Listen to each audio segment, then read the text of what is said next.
De manière générale, on va se tourner vers le jeûne intermittent pour plusieurs raisons. Ça peut être, par exemple, je veux perdre du poids, par contre, je ne veux pas réduire mes quantités d'aliments au repas du midi, au repas du soir. Donc, du coup, je saute un repas qui va faire que j'aurai moins de calories dans ma journée et du coup, éventuellement, que je vais pouvoir perdre du poids. Donc ça, c'est la première raison, souvent, on va dire, pourquoi on se dirige vers un jeûne intermittent. Ensuite, il y a des personnes aussi qui vont dire, voilà, je fais un repos digestif. J'ai besoin de repos digestif parce que je mange trop, j'ai trop de quantité ou j'arrive pas à digérer ou alors quand je mange le matin, je suis fatiguée. Souvent, c'est ça. Alors déjà, premièrement, qu'est-ce que tu manges le matin? Parce que la plupart du temps, si tu mets une grosse source de glucides très sucrés dès le matin, il est fort probable que tu ne digères pas super bien et que tu sois fatigué et que tu aies envie d'aller te coucher.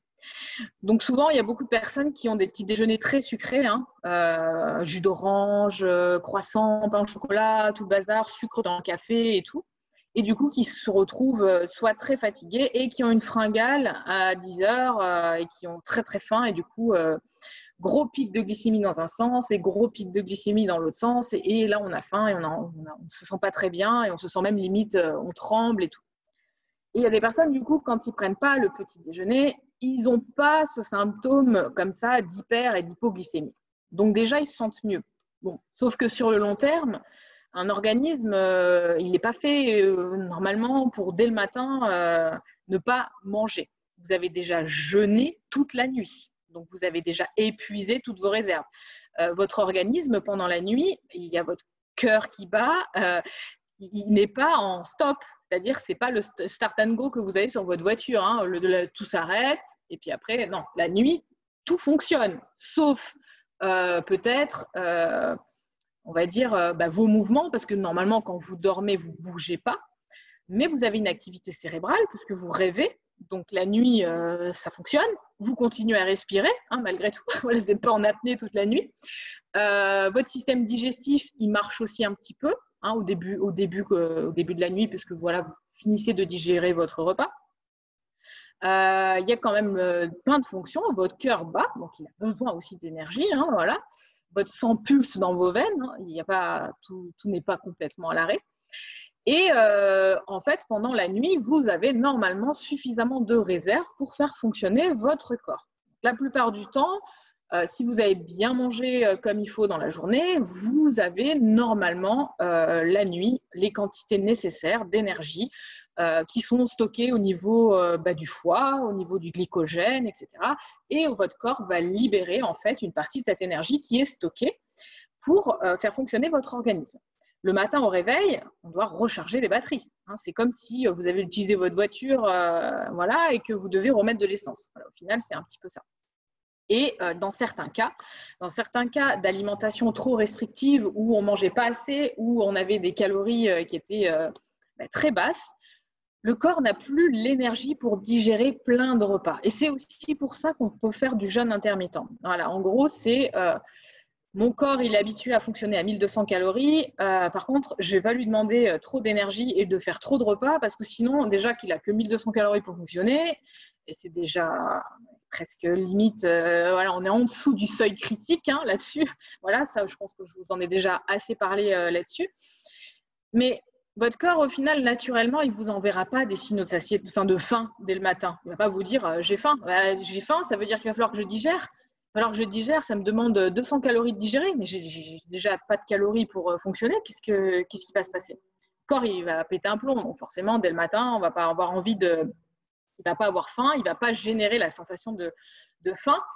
Et c'est pour ça qu'au fur et à mesure du coaching aussi, j'ai certaines personnes qui, de nouveau, ont de plus en plus faim, mangent de plus en plus. Et c'est pour ça que beaucoup de personnes aussi vont me dire « Ah, ben, je ne mange pas trop pendant les repas ou alors je n'ai pas trop faim. » Le corps aussi, il est limité parce qu'il se dit « Moi, je ne peux pas digérer des quantités comme ça, ce n'est pas possible, j'ai déjà pas d'énergie, donc je vais limiter l'apport. » Et plus vous allez manger, plus vous allez donner de l'énergie à votre corps, plus vous allez pouvoir digérer, plus vous allez pouvoir manger des quantités. Et en fait, c'est un cercle vertueux. Et là, sinon, vous êtes allé...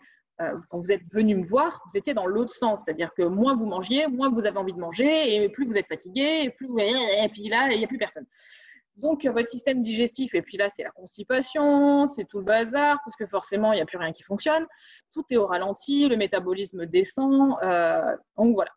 Alors, c'est tout à fait normal au début déjà, que de remettre un petit déjeuner pour des personnes qui font du jeûne intermittent depuis longtemps, c'est compliqué. Ça, c'est normal parce qu'au niveau digestif, ça prend du temps de revenir, etc.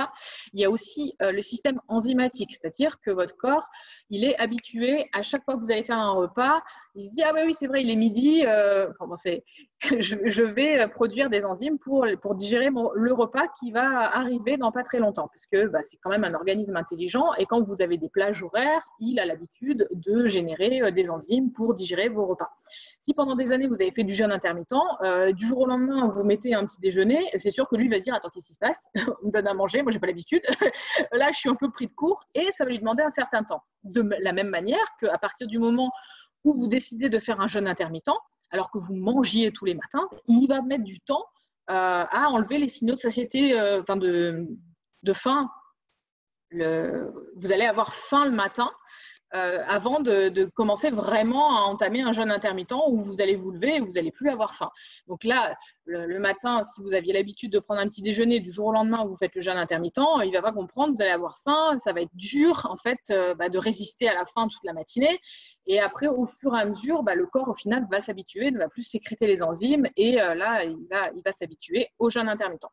Donc, on peut s'habituer un petit peu à tout au niveau de l'organisme, sauf que moi, pour faire des métabolismes qui fonctionnent bien, qui sont au top, je préfère qu'il y ait un petit déjeuner le matin, quitte à ce qu'on prenne le temps que le processus revienne.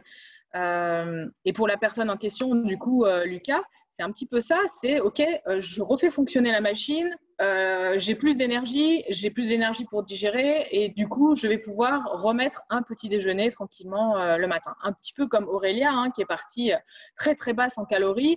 Au début, c'était compliqué de manger. Et puis petit à petit, la machine s'est remise en route, la chaleur s'est remise dans son corps, elle a commencé à refaire du sport, la machine,